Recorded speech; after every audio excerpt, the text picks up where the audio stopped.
اللہ علیہ وسلم نے فرمایا میرا رب کریم جب کسی کو بیمار کرتا ہے نا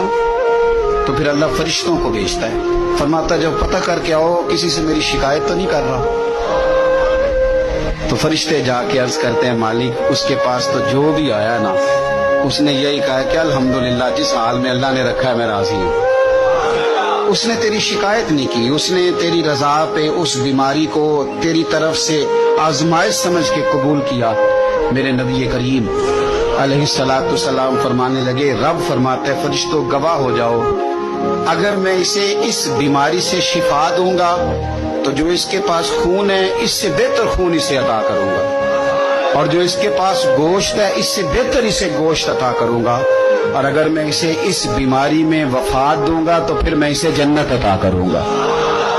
اگر شفا دوں گا تو بہترین شفا دوں گا، اور اگر وفات دوں گا تو پھر جنت دوں گا۔